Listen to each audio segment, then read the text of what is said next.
We are now hearing for the first time since the Senate made its move from President Trump. Gabe Gutierrez is at the White House. Come on in, Gabe, because it came on Truth Social, which is where the president often delivers that first reaction in the last few seconds. Yeah, that's right, Hallie. Look, no sooner than I had to walk away from this camera a few minutes ago, went inside to speak with White House officials about whether the president would sign this bill potentially tonight. At that same exact time, the president posting this on Truth Social, not giving any indication for a timeline, but notably saying, quote, "I don't care when the Senate passes the House bill, whether tonight or at some other time in the near future. I just don't want Republicans to take their eyes off of all the victories we've had." And then he goes on to list some of those victories, including what he calls the Great Big Beautiful Bill and also closing borders. This is something that the president has insisted on over the last several days, Hallie, expressing this frustration that the Epstein files is dominating the conversation here in Washington. Okay, so what just happened in this hearing is absolutely devastating for President Trump. And I need everyone to understand just how significant this is, because we are talking about 14 separate witnesses, not one or two people who might have an axe to grind or a personal vendetta against the president, but 14 individuals who all came forward and provided testimony that directly contradicts Trump's version of events in ways that are impossible to ignore. This is the kind of moment that can define a presidency and potentially destroy a political career, because when you have that many people all saying the same thing, and that thing is the opposite of what you have been telling the American people for months, you have a serious credibility problem that is almost impossible to spin your way out of, no matter how good your media operation is or how loyal your base has been. But before we go any further, real quick, let's be honest. You can't really trust mainstream media anymore. That's why we built Pump Politics, to bring you real stories, real context, and no corporate spin. If you want to stay ahead of the headlines, join our free newsletter. We'll send the news straight to your inbox every day. Just click the link in the description to join. And if you just want to support what we're doing, join us, be part of the community that actually cares about the truth. All right, let's get back to the video. Again, the president in the last few minutes saying that he essentially does not care about the timing of when this gets out of Congress, but also giving no indication about when he actually does plan to sign this bill. In speaking with White House officials, again, very briefly in the last few minutes, they have no indication on whether the president might sign this tonight. It is notable, however, that he will be hosting the Crown Prince Mohammed bin Salman here at the White House for a glitzy dinner. Unclear if he'll be able to sign this tonight or if he could wait to sometime in the future. Hal. Gabe Gutierrez, don't go too far from a camera given the pace of things. The hearing itself was brutal to watch if you are a Trump supporter, because witness after witness took a stand and systematically dismantled the narrative that Trump and his allies have been pushing for months about what happened and who was involved in these events. These were not partisan operatives or Democrats with obvious political motivations to lie about the president and make him look bad. These were people with direct knowledge of the events in question, people who were in the room when decisions were made, people who saw the communications with their own eyes, people who heard the conversations firsthand and can describe exactly what was said. And every single one of them told a story that does not match what Trump has been saying publicly. That is not a coincidence, and it is not a conspiracy against him. It is 14 people telling the truth, while one person apparently is not being honest with the American people. The contradictions that emerged from this hearing go to the heart of some of the most serious allegations facing Trump right now, and touch on questions of abuse of power and potential criminal conduct that could have lasting consequences. Witnesses directly refuted Trump's claims that there was no quid pro quo involved in his dealings, that he was just doing his job as president and everything was completely above board and proper and within his constitutional authority. But the testimony painted a very different picture, one where Trump was allegedly using his position for personal and political gain in ways that violated his oath of office and potentially broke the law. When you have 14 people all describing the same pattern of behavior that the president denies ever happened, that creates a massive problem that cannot be easily explained away. Legal experts who watched this hearing unfold are already saying that the volume and coherence of the contradictory testimony could significantly affect both public perception and ongoing investigations into Trump's conduct in ways that the administration clearly did not anticipate. It is one thing for prosecutors or investigators to have suspicions about what happened based on circumstantial evidence. It is another thing entirely to have 14 witnesses who can testify under oath about what they personally saw and heard with specificity and detail. That kind of testimony is the foundation of criminal cases, and it is exactly what prosecutors look for when they are building a case against someone: multiple independent witnesses whose accounts corroborate each other and contradict the defendant's version of events. Trump's response to this hearing has been predictable and follows the same pattern we have seen from him throughout his political career. He is attacking the witnesses as liars and partisans and people who are out to get him because they cannot accept that he won the election and is a successful president doing great things for the country. But that defense is getting harder to maintain when the number of supposed liars keeps growing and their stories keep matching up with each other while contradicting everything Trump says. At some point, you have to ask yourself a simple question. What is more likely? That 14 separate people all decided independently to tell the exact same lie about the president and risk perjury charges? Or that one person is lying and 14 people are telling the truth about what they witnessed? The political implications of this hearing extend far beyond the immediate legal questions and could shape the entire trajectory of Trump's presidency and his political future in ways that his supporters do not want to think about. His base has stood by him through countless controversies and scandals over the years, defending him against accusations that turned out to be true and dismissing evidence that would have ended any other political career. But 14 witnesses is a lot to explain away to people who are genuinely trying to understand what happened. 14 witnesses is a lot to call liars without any evidence that they are being dishonest. 14 witnesses providing coherent and corroborating testimony is the kind of thing that can finally break through to people who have been giving Trump the benefit of the doubt. This connects to everything else we have been following on this channel: the ongoing investigations, the legal challenges, the questions about how Trump has used his power and whether he has crossed lines that presidents are not supposed to cross under our constitutional system. All of those threads come together in this hearing, where the testimony has now created a public record of what happened that directly contradicts the president's account. That record is not going away, no matter how much Trump attacks it. Those witnesses are not going to change their stories now that they have testified under oath, and Trump now has to figure out how to convince the American people that 14 people are all lying while he alone is telling the truth. That is not an easy argument to make, and I am going to break down exactly what was said and why it matters so much for everyone. All right. Let me take you through what actually happened in this hearing and why the testimony from these 14 witnesses is so damaging for Trump and his attempts to control the narrative around his conduct in office. This is not just about one bad day of testimony or a few hostile witnesses saying things Trump does not like to hear. This is about a systematic demolition of Trump's version of events by people who have direct knowledge of what happened and no obvious reason to lie under oath and risk perjury charges that could send them to prison. Let us start with what Trump has been claiming, because you need to understand his story before you can appreciate how completely these witnesses contradicted it during their testimony. Trump has maintained consistently that he did nothing wrong, that his actions were completely proper and within his authority as President of the United States, and that there was absolutely no quid pro quo or improper pressure involved in any of his dealings with anyone. He has portrayed himself as the victim of a political witch hunt by people who cannot accept his presidency and will say anything to bring him down because they hate him and hate his supporters. That has been the defense from day one, and his supporters have embraced it wholeheartedly because they want to believe their president is being unfairly persecuted by a deep state that is out to get him. But then these 14 witnesses came forward and told a completely different story under oath with the full understanding that lying to Congress or investigators carries serious legal consequences, including potential prison time. One by one, they described a pattern of conduct that does not match Trump's innocent narrative at all. They described communications that Trump says never happened. They described pressure that Trump says was never applied to anyone.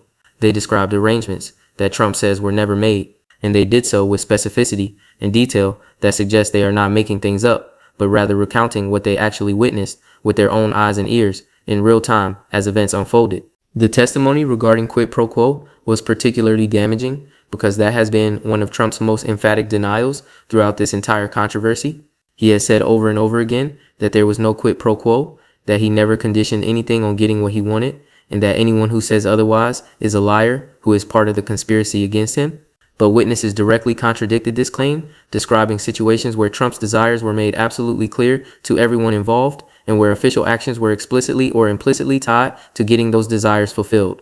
When multiple witnesses describe the same dynamic independently without coordinating their stories, that is incredibly powerful evidence that what they are describing actually happened. What makes this testimony so compelling to legal experts and observers is not just the number of witnesses, but the coherence of their accounts and how they fit together to tell a consistent story that makes sense. If these people were making things up or coordinating a lie, you would expect their stories to conflict with each other in significant ways that defense attorneys could exploit. You would expect contradictions and inconsistencies that would undermine their credibility and suggest they were not being truthful. But that is not what happened during this hearing. Instead, the witnesses corroborated each other naturally, filling in different pieces of the same puzzle from their different vantage points and creating a comprehensive picture that is fundamentally at odds with everything Trump has said about these events. Legal experts watching this unfold have noted that prosecutors will be thrilled to have this kind of witness testimony in any case they bring before a jury. 14 witnesses who all tell the same story and contradict the defendant is exactly what you need to convince a jury that the defendant is lying about what happened. It does not matter how loud or confident the defendant is in proclaiming his innocence to the media. When 14 people say he is not telling the truth and their accounts all fit together coherently, the jury is going to believe the witnesses over the defendant. That is just how human psychology works, and that is why this testimony is so significant for the various investigations that are looking at Trump's conduct. The witnesses who testify were not random people with no connection to the events in question or personal grudges against Trump that might explain why they would lie and risk their freedom. These were people who had direct access and direct knowledge, people who were involved in the communications and dealings that are now under scrutiny by investigators. Some of them were even Trump appointees or people who had worked loyally for the administration for years before apparently deciding that telling the truth under oath was more important than protecting the president from the consequences of his actions.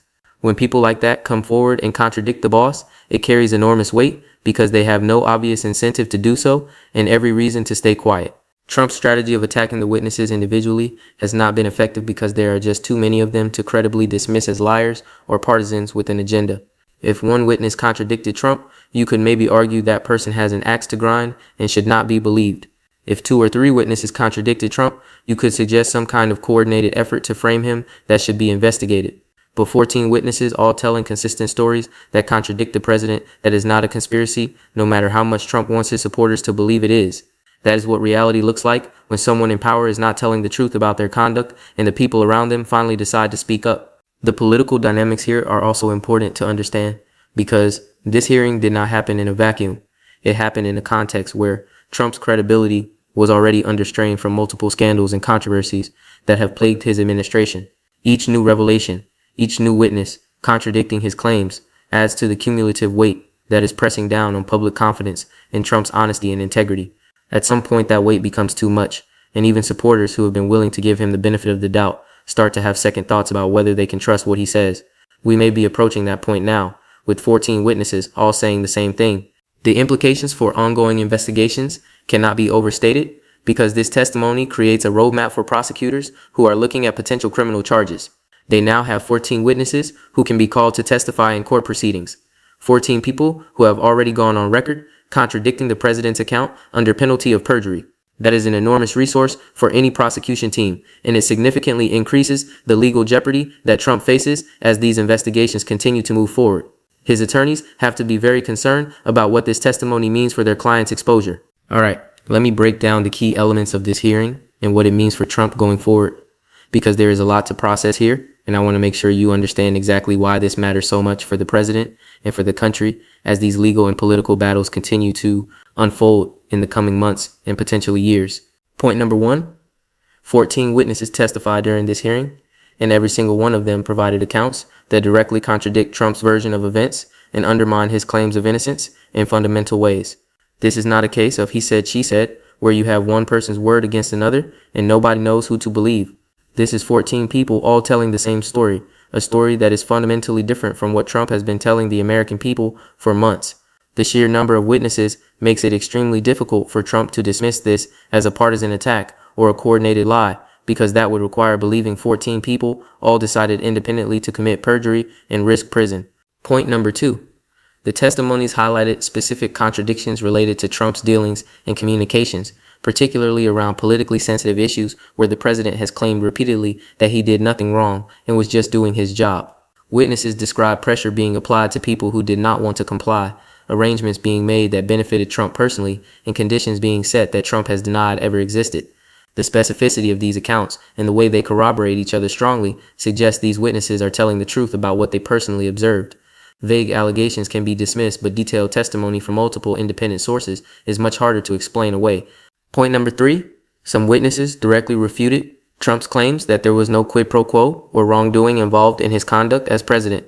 This is absolutely crucial because the quid pro quo question has been central to the controversy surrounding Trump and his administration since the beginning. He has been emphatic in his denials that there was never any condition placed on official actions, never any exchange of favors for personal benefit, never any abuse of his position for personal or political gain.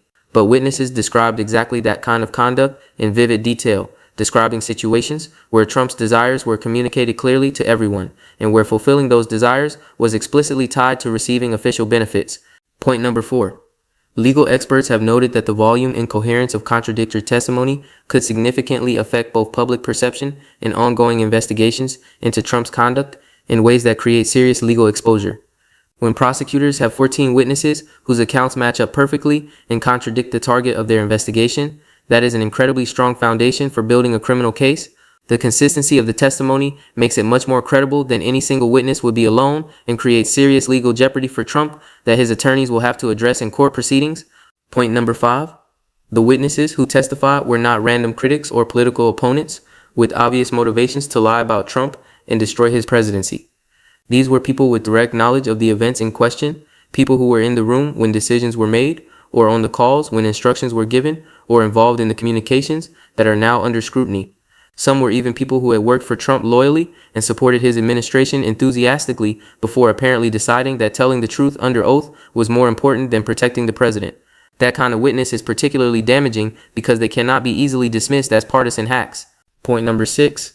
Trump's response has followed his usual playbook of attacking witnesses as liars and partisans who are part of a coordinated effort to bring him down and destroy his presidency. But this defense becomes increasingly untenable as the number of witnesses grows and their stories continue to corroborate each other in ways that suggest they are telling the truth. At 14 witnesses, the conspiracy theory required to believe they are all lying becomes absurd on its face. You would have to believe that 14 separate people with different backgrounds and different relationships to Trump all independently decided to tell the same false story under penalty of perjury. Point number 7. This hearing connects to broader ongoing investigations into Trump's political and legal controversies, stretching back years and involving multiple agencies and jurisdictions. The testimony provided here will become part of the evidentiary record that investigators and prosecutors are building for potential criminal charges. It will be cited in court filings and legal proceedings for years to come. It will be referenced by journalists and historians writing about this period of American history. The witnesses have created a permanent record that contradicts Trump's account, and that record is not going away, no matter how much the president attacks them. Point number 8. The political implications extend beyond the immediate legal questions to affect public perception of Trump's credibility and trustworthiness heading into future elections and political battles where he will need people to believe him. His supporters have shown remarkable loyalty through countless controversies that would have ended other careers, but 14 witnesses providing coherent testimony that contradicts everything Trump says is the kind of thing that can finally create cracks in that support. People who have been willing to give Trump the benefit of the doubt may find it harder to do so when faced with this volume of contradictory evidence from credible sources. So where does this leave us as we try to understand what this hearing means for Trump and for the country going forward in these uncertain times? It leaves us with a president whose version of events has been systematically contradicted by 14 people who were in a position to know what actually happened because they were there. It leaves us with testimony that is now part of the public record and will be used in ongoing investigations and legal proceedings that could result in criminal charges. It leaves us with a credibility gap that Trump will have to somehow bridge if he wants to convince the American people that he is telling the truth while 14 witnesses are all lying. The fundamental question is whether Trump can survive this kind of testimony, or whether the weight of 14 contradictory accounts will finally prove too much for even his most loyal supporters to dismiss as fake news. History suggests that when this many people come forward to contradict a powerful person, when their accounts are this consistent and detailed and corroborating, the powerful person is usually the one not telling the truth. Trump is betting that his political skills and his connection with his base can overcome even this level of contradictory evidence. We are about to find out whether that bet pays off, or whether 14 witnesses have finally told a truth that cannot be spun away no matter how hard he tries. I will be following every development as the implications of this hearing continue to unfold. Make sure you are subscribed because this story is far from over and the next developments could be even more significant. I will see you in the next one.